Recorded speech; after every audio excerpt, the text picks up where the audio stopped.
I went on 15 interviews. I had 8 offers.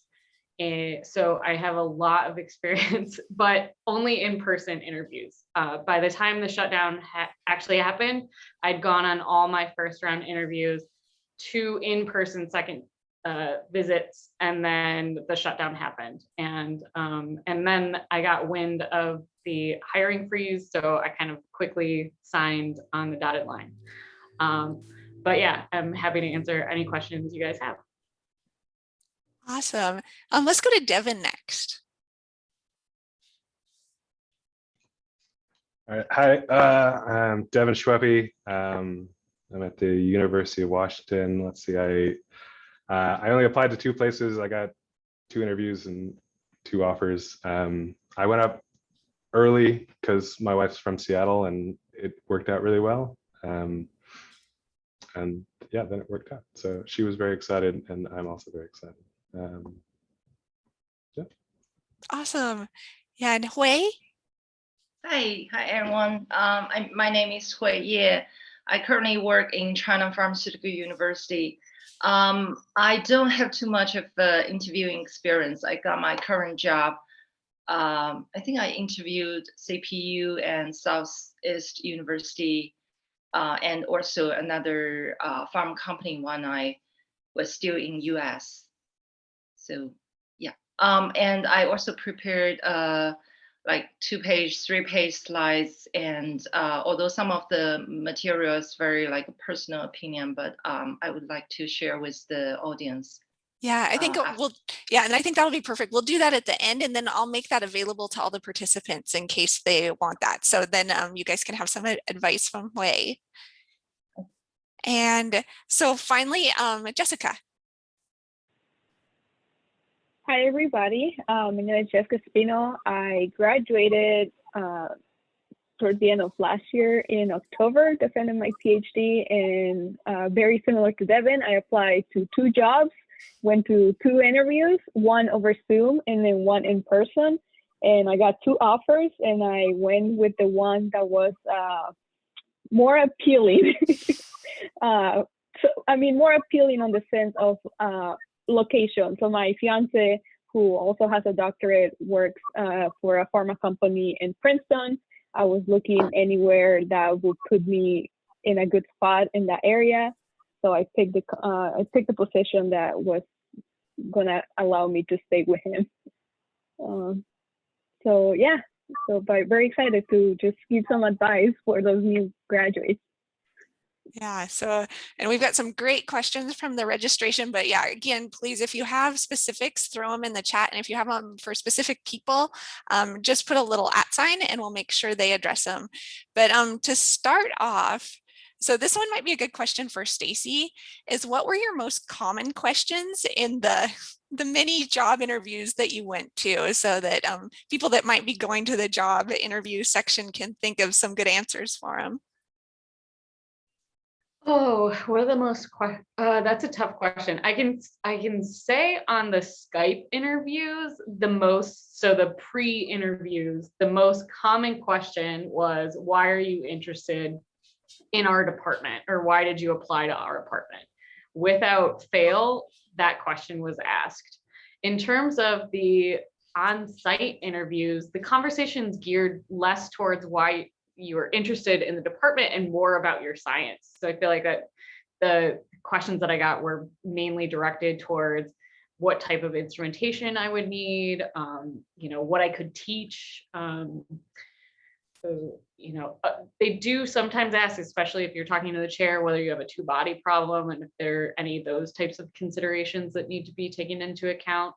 But I think it widely varies on your science, the type of stuff that you are likely to talk about. Yeah, does anybody else from the panel have other experience where you saw kind of commonalities in your different interviews?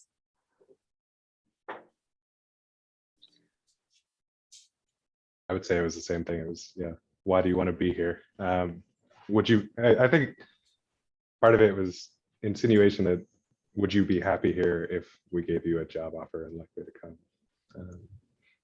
But I think Stacy covered most everyone that I also got in my more limited experience. So, yeah. Yeah, and one question we always ask is if the interviewees have any questions. And one of our red flags is if the interviews don't ask any questions, we don't think they're interested in our department. So that's something for you guys to all think about, is make sure you have a question for the people that are actually interviewing you, or they kind of put a red dot on you and say they must not be interested. They're just kind of coming here to kind of check a box or something. I'll add to that, and I'll say that by the middle of the first day, if it's a 2-day interview, almost all of your questions will already have been answered.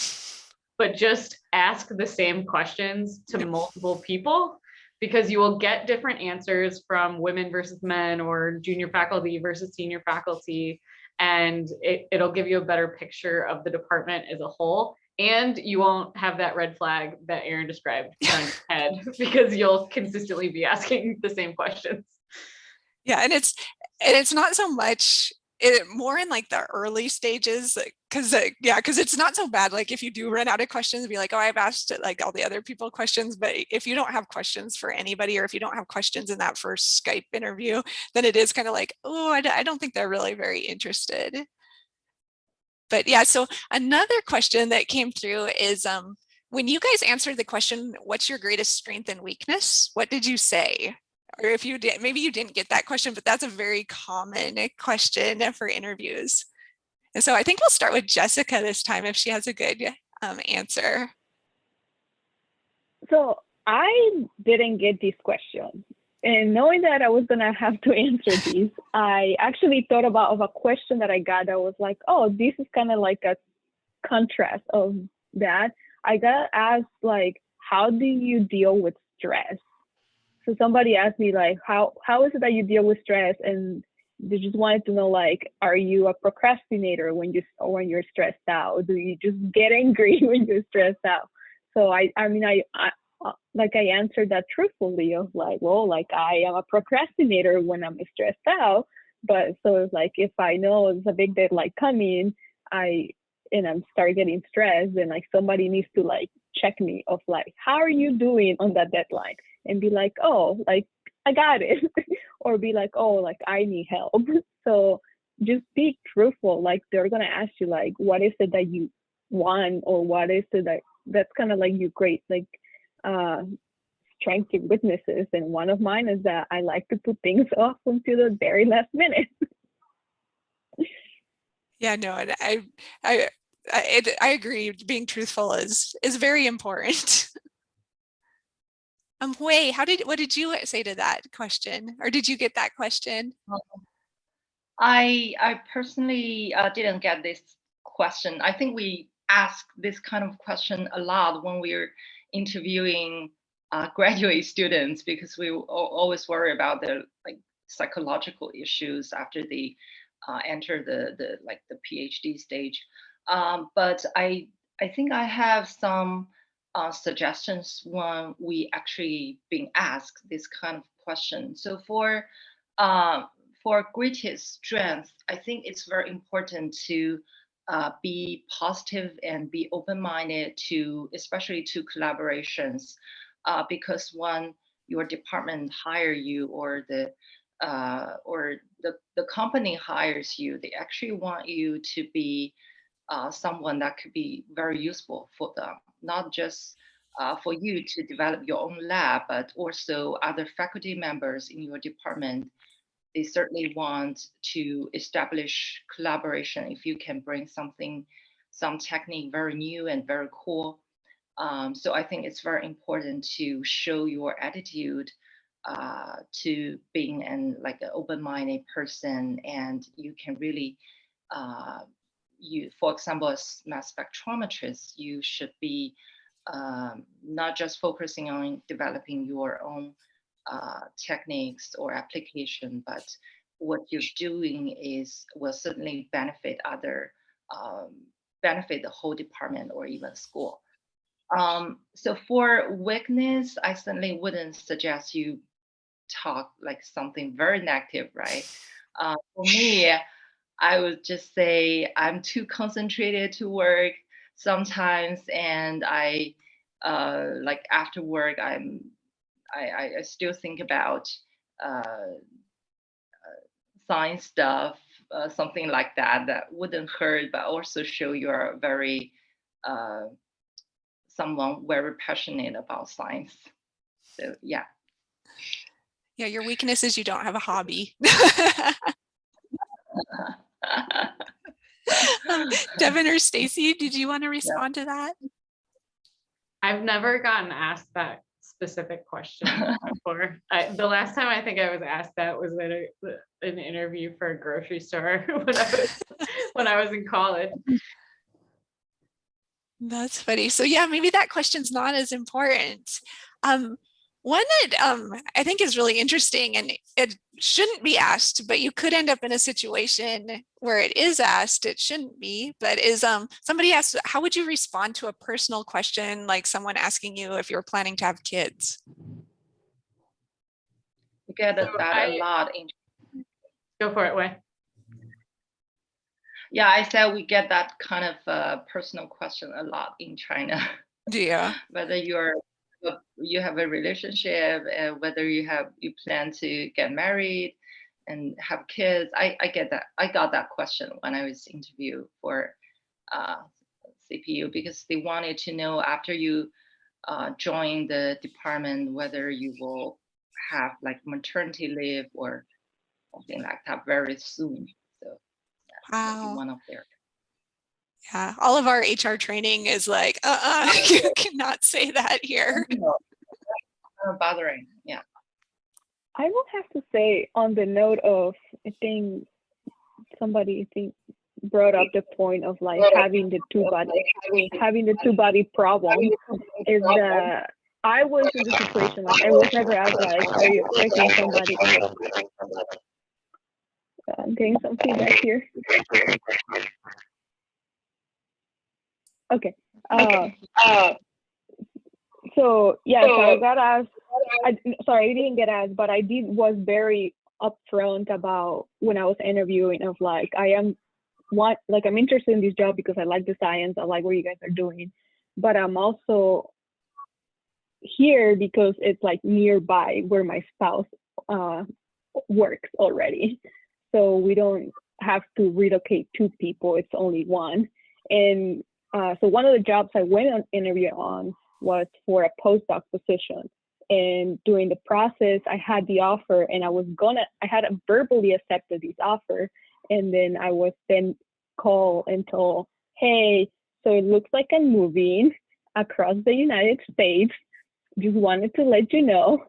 It's a secret, but I know location is important to you. So that at that point is where I have to be like, okay, so let me see what else there is, and then I'll let you know if I still want to go and join your lab.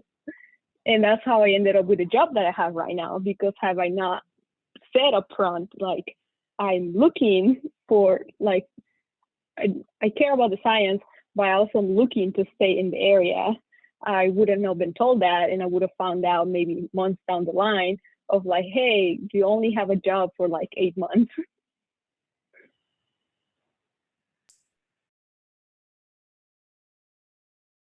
Yeah, Stacy or Devin, did you get any personal questions throughout your interview experience? To ask about, yeah, having a partner, I think came up. We're kind of, at least in the scope of being a PI, I think I often shared that I had a partner who would be looking for an academic position in the hopes.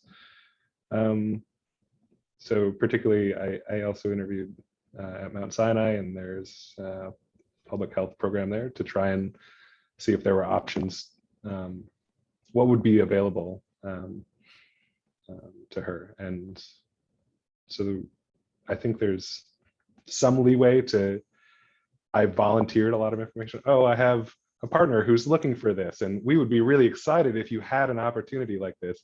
But that can quickly verge on inappropriate. And I think the hope is that the HR trainings will eliminate that, but it definitely does not. And I think, yeah, I don't know exactly how to, it's a really hard situation, right? Because you're trying to impress them, but I think it's also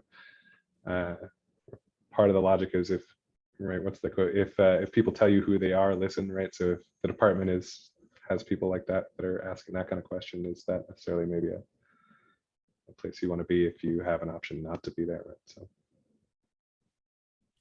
Yeah, and I would agree if there's things like that where you have a partner, I think volunteering helps because we aren't supposed to ask that kind of stuff. And so that does help us, but we're not supposed to ask in that way. So yeah, I agree with Devin. Like if if the department's like that, you definitely want to double think it. Go ahead, Stacy. Yeah, I was just gonna say that, I was in a situation where I was asked, are you married, or, oh, do you have kids? And I just was very explicit. I was like, you're not allowed to ask me this. No, I don't, but also you're not supposed to say that. And luckily it was in sort of a social situation where there were other professors around who immediately were like, you're gonna get us in massive trouble if you start asking this of the, interviewees. But I will say that, 99% of people did not do that. And most of the situations were when you get alone with the chair towards the end of the interview, the chair will very cautiously say something like, if you want to discuss the potential of a two-body situation, or if you want to discuss schools, I'm here. You can tell me anything in confidence that you want to. If you don't want to talk about it, then we don't have to worry about it. And so it's a much more sort of appropriate way of broaching the topic. Yeah, I would agree. But yeah, it gets really sticky. I mean, you want to ask to help them, like if they're like, oh, do we need to think about a partner, but you can't. So so what were the most common what questions were the most common in your job interviews? I think we got that one. There's a good question for probably more academics is, what were your experiences with the chalk talk? And so for people who haven't done an academic interview, it's usually you're there basically 3 days. You fly in and go to dinner with everybody, and then the first day you meet everybody and give your previous research, and then the second day, or I guess it's the third day, you give your chalk talk for your future research. And so it's a long, and then you usually fly out that day. But so what probably more academics, what were you guys' experiences with chalk talks? And then we can ask Jessica, I don't know if she gave a chalk talk when she did Mobile Ion or not. Yeah, not.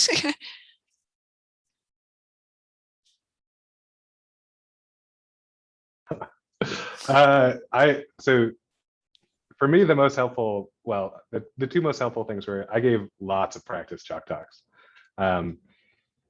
Chalk talks are, right, they're usually about an hour.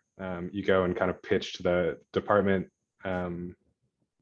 what you're really excited about, what projects you're going to work on, what you can fund. That's an important aspect, and also what you can teach. Like you're essentially representing holistically what you would bring to that department in an hour with a marker, which is exciting. Practice. You'll get smoother, it'll get easier, and you'll feel a little bit more confident. And the other aspect is it's just going to be a little bit scary. Like you're getting in front of a bunch of people, and the helpful advice right before I went out there, it's just like from a guy who climbs a lot of mountains, was just bring the stoke, right? Like you are inherently kind of excited about your research program, right? Like there's lots of things you want to do, so make that apparent. You don't have to answer every question perfectly, but if they see that you're really excited and that gets them excited about your research program, that goes a long way to making your case.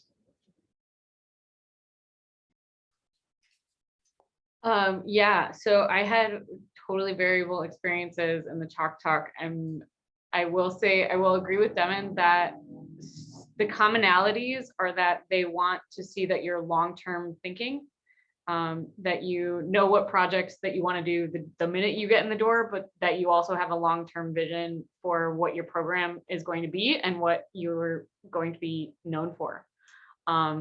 They also, want to know what you're going to teach and how you're going to get funding, in the first few years, and then also once your startup runs out. And yeah, and then, but I would say, yeah, the experiences can be contentious. You know, people can really hone in on a point that they think they've caught you up on and try to dig into that and take you as far as you possibly can. And then, and that can be extremely challenging. And in other situations, people are just nodding along. They totally get it. They love it. Everybody's eating up what you're putting down. And so there's just a wide range of experiences. And you just have to go into it knowing that it can be anywhere on that spectrum, which is a little anxiety inducing, but it's already anxiety inducing anyway. So just get sort of ready for that. Oh, and I will say, bio departments tend to want an actual chalk talk, like drawing and so on. Chemistry departments want slides. And so make sure to delineate that point before you arrive, because I didn't for one of my interviews, and that was very embarrassing. Yeah, and if you want to give a chalk talk at a chemistry talk, make sure you're very good on the board, because they'll be like, why didn't you do slides, like Stacy said, because they're like, you're crappy on the board, why didn't you just do slides? We had a few of those. Hui, how about you? I actually was asked to give a chalk talk about also a classroom lecture, like a 15-minute one. I think my suggestion for before you get the give a chalk talk is that to require an itinerary if you can.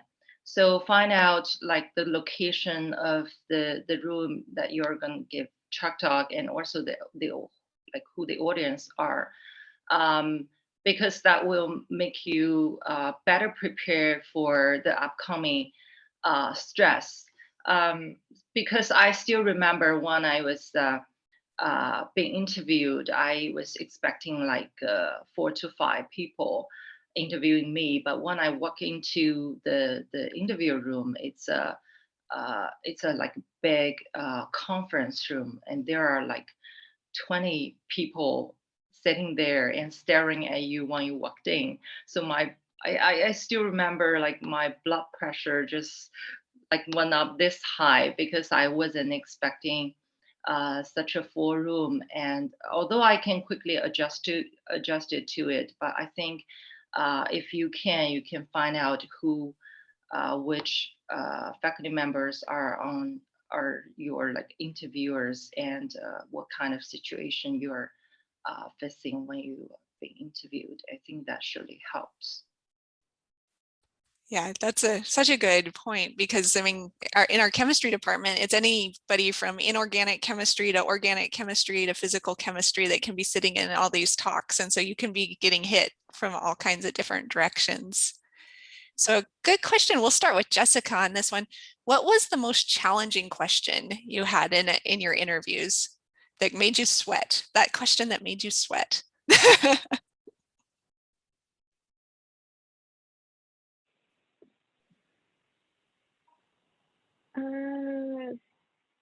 Geez, I don't remember. I think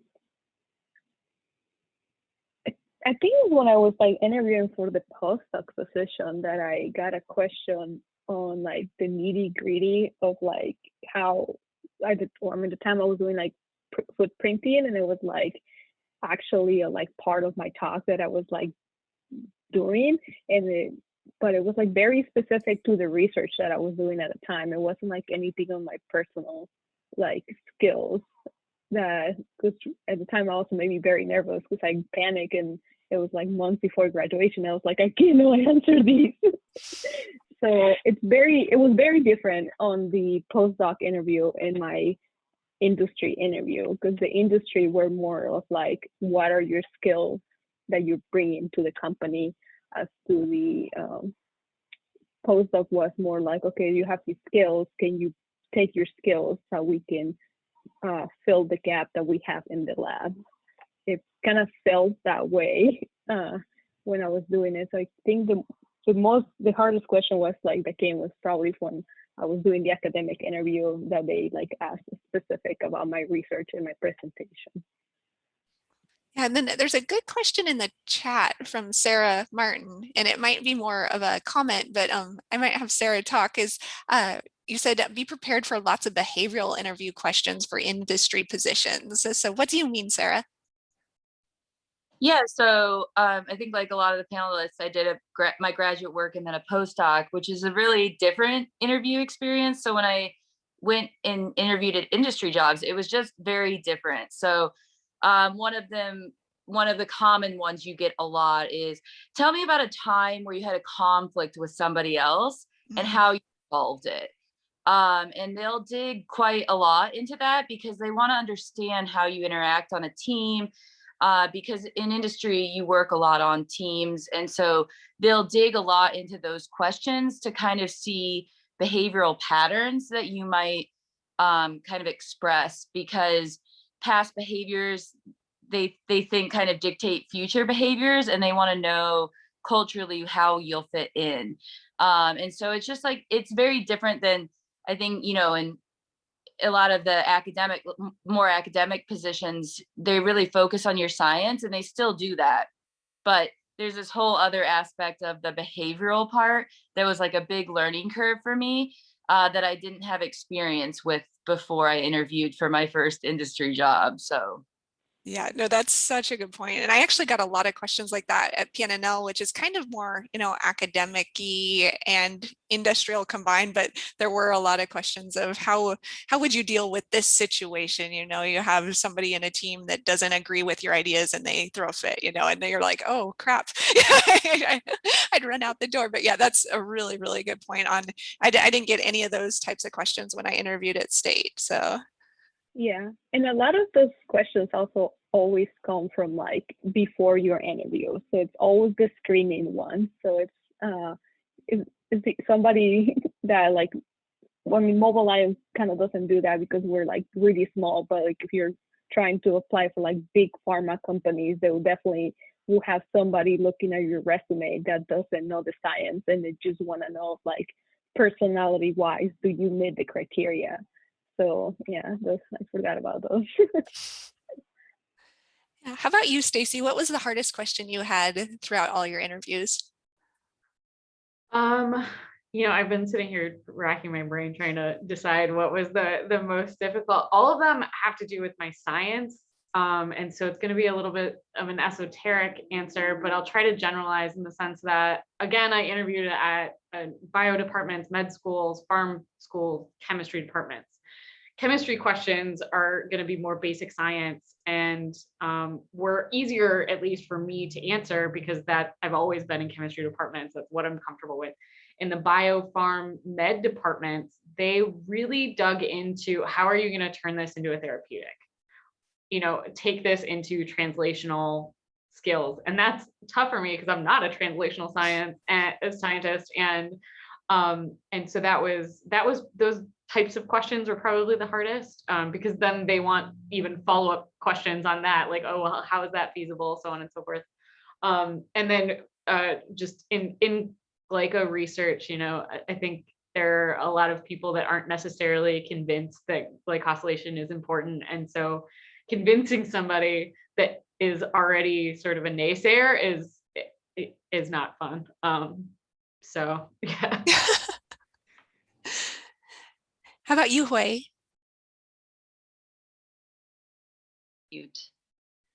I think the toughest question for me is when they ask you, what do you foresee where you are in like 5 to 10 years? Like they not just want you to have a short-term plan that what you want to accomplish in like 3 years. They also want you to have a very like long-term plan. And similar as Stacy, like we are mass spectrometrists, but because I was interviewed by a bunch of like medicinal chemists and some people doing formulation, or people are focusing on like drug development. So they actually want to know is what your research can be translational to like drug development, drug R&D. So I think that's very important to just not focus on what you've been doing, but you also have to come up with what your research can be translational and useful for like therapeutic purposes. So I think you definitely need to be well prepared for this kind of question. Yeah. Yeah. Devin, how about you? I'm not letting anybody off the hook on this one. The one that I still have nightmares about, and I think I got away with it, but it was Evan Eichler at my Chalk Talk asked, like, I pitched a like kind of an integrative approach, chemistry meets biology meets technical development is kind of my platform for what I would bring. And I said I'd bring that to teaching too. And he just point blank asked me, so exactly what would you teach to do that? And I just kind of stared at him. And I remember just like freaking out for a second in my head, which I don't think lasted hopefully very long, because he smiled when I finally answered that. But I just very pointedly remember looking at him and just kind of blanking for a second, like, crap.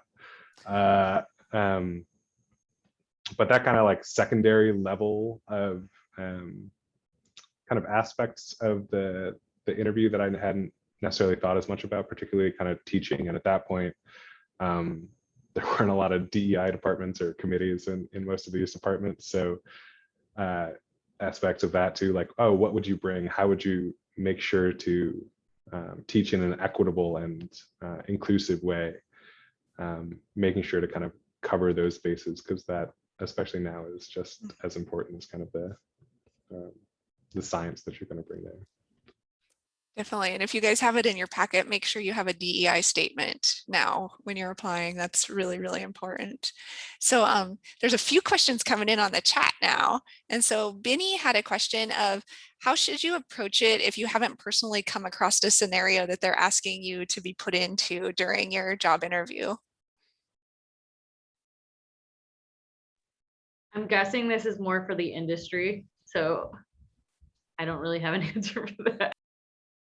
It was regarding that behavioral interview question discussion, which was a while back. So it's basically trying to put you in some scenarios and then trying to gauge your response, right?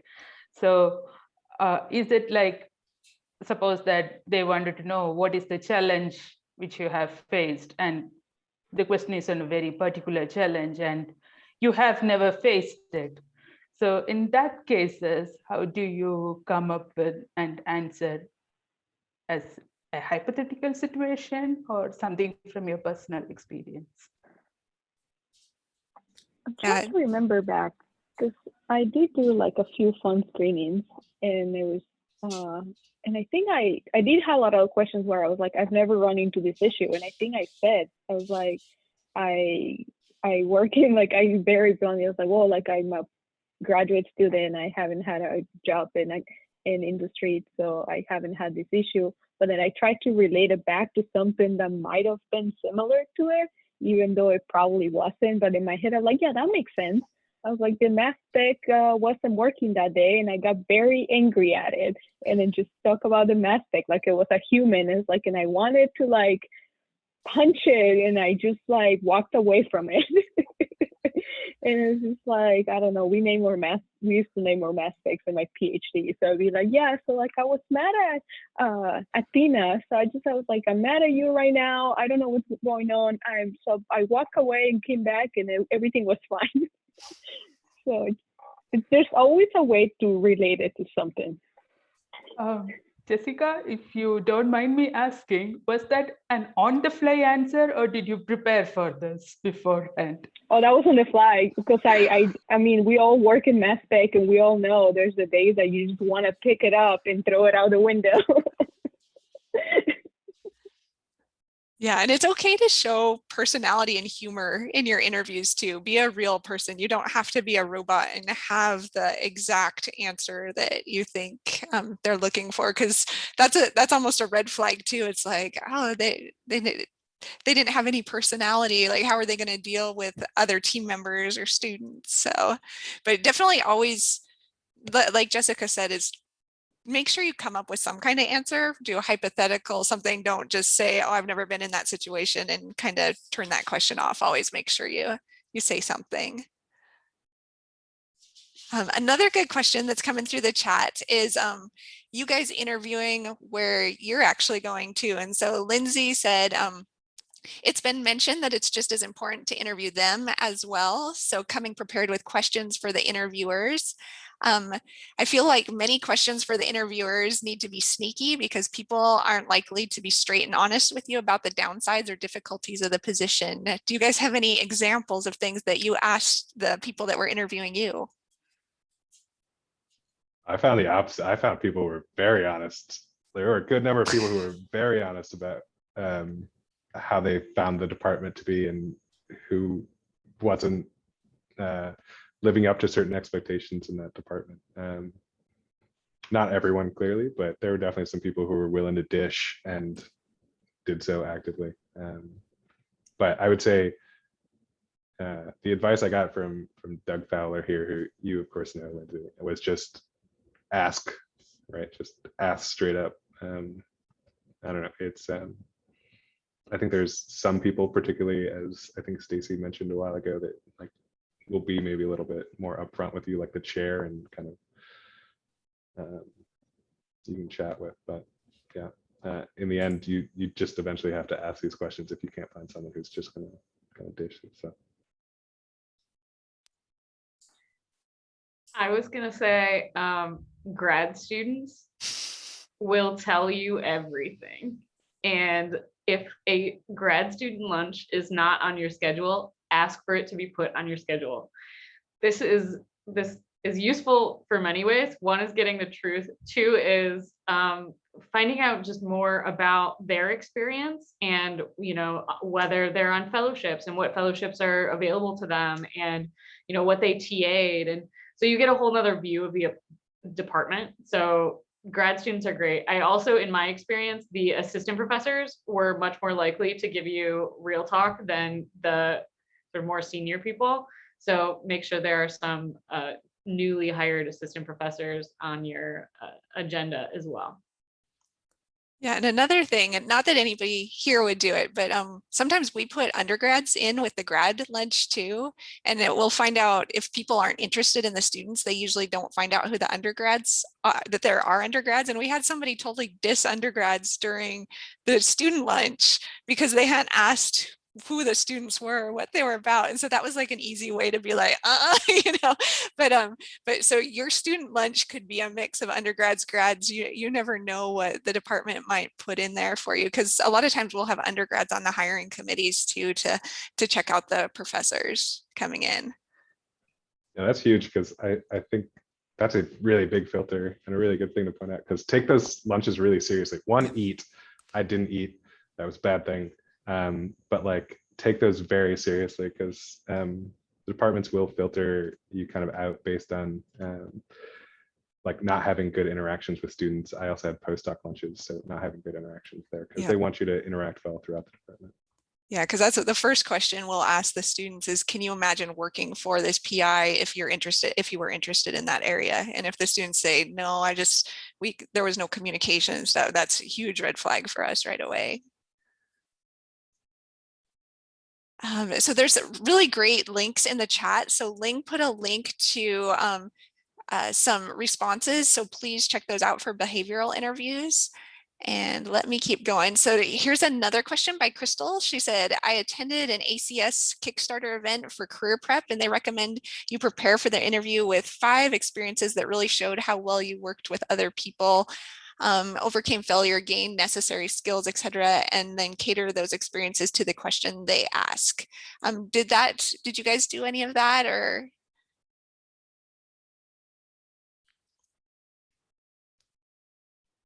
I actually did take a course prior to going on the job market that had us doing activities like that, turning negatives into positives and so on.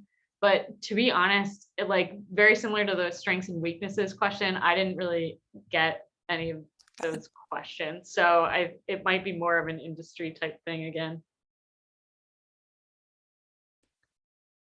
Yeah, there's all kinds of things in the chat. So it is coming up on the hour. And so to be respectful of everybody's time, I just want to go around the panel one more time. And if you could give one piece of advice to everybody that's listening, what would that be? And so we'll start with Jessica on this one. Same one I said earlier on the small group, apply for that job. Like if you think you're not qualified for it, just apply for it. Like the worst is gonna happen is gonna say no, especially if you're just looking. Like I think I applied to like number of like maybe 50 industry jobs and I got called back from like 3 or like not even a call back, as like I got maybe a call back from 2 and then a generic email. So like you just have to apply, and then it's gonna be tough, but like I said, the worst gonna happen is gonna say no, and then you're gonna be like, okay, then on to the next one. Hui, what do you think? I actually have one sentence, but like 2 advices. So be well prepared, but also be yourself. I think I think like a lot of or 50% of your successful interview can be attributed to like your well preparation, whether you have known the department, the faculty members, what kind of person they want, kind of instrument they have. But after all the preparation, you also want to show them who you truly are. You don't want to prepare pretend to be someone else. For example, if you're shy, you don't have to pretend to be a funny person. Just show who naturally you are, and I think you will get the job at the end of the day. So that's it for me. Stacy?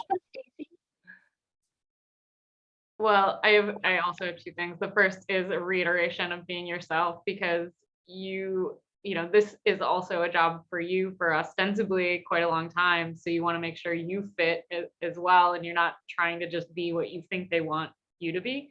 But one piece of advice that was really helpful to me was don't stalk your competitors.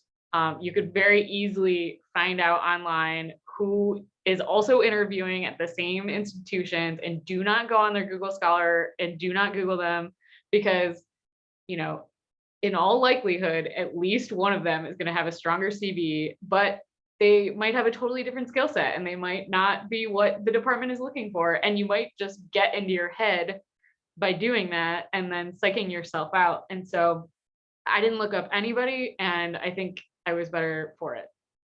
So.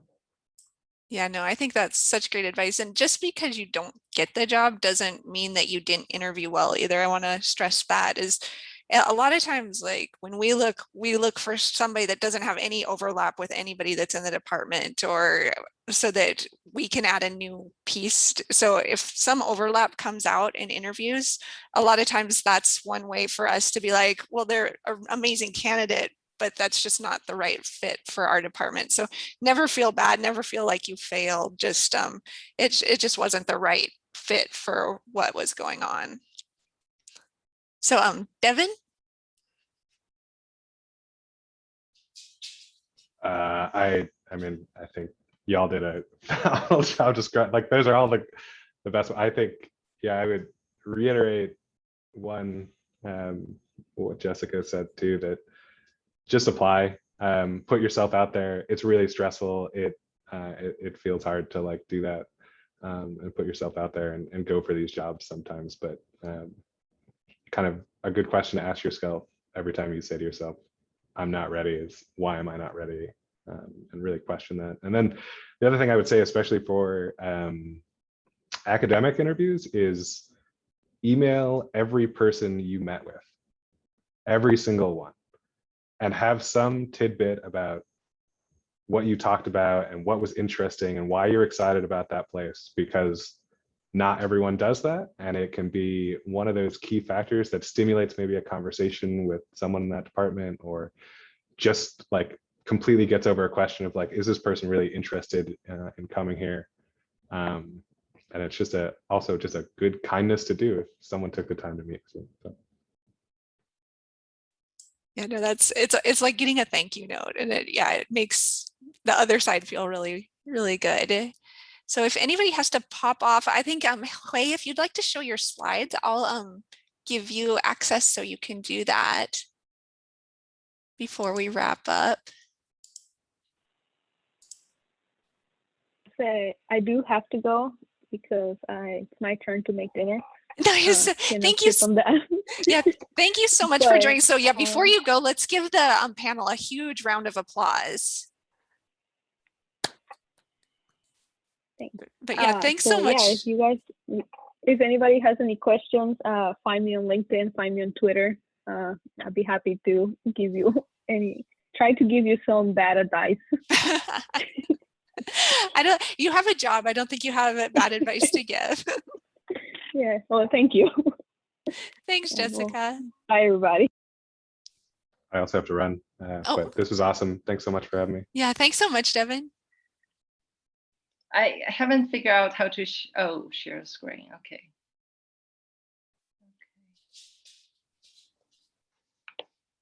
Or can I send this to the chat so anybody who wants to check the slides? My face is so big. I see.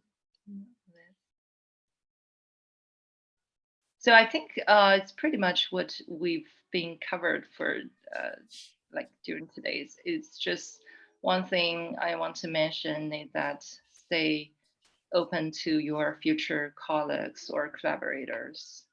Is this kind of questions that I got all the time. Can you do this and that with mass spectrometry, and can we collaborate on that? But even if you're not very interested in this, you have to show your interests, at least during the interview. Yep, I think that's about it. Awesome. Yeah, if you want to send me a copy of those, though, I'll make sure that everybody that was here has a copy. Okay, great. Yeah, and if you want to stop sharing, there we go. Okay. So thanks so much, Hui. But yeah, I'll make sure everybody has a copy of those in case you need those. And are there any announcements before we head off? Can't think of any. It's kind of calming down a little bit this summer, so we should have some fun things popping up. In one of the questions that we didn't get to tonight was on salary negotiations. We're actually going to have a negotiations panel in about a month or 2 months. I haven't finished setting it up, so I didn't do that one specifically for bringing in some negotiating people, so then we can hit that topic. But lots of other fun things coming up. So you guys have a wonderful rest of your May, and we'll see you probably back in June. Thank you so much to the panelists. I think this was a really amazing resource. I recorded it, so if you guys want a recording of this, we'll make sure and it's posted on FeMS. So everybody take care though, and have a great rest of your night. Or morning for Anne. Now she has to go to work.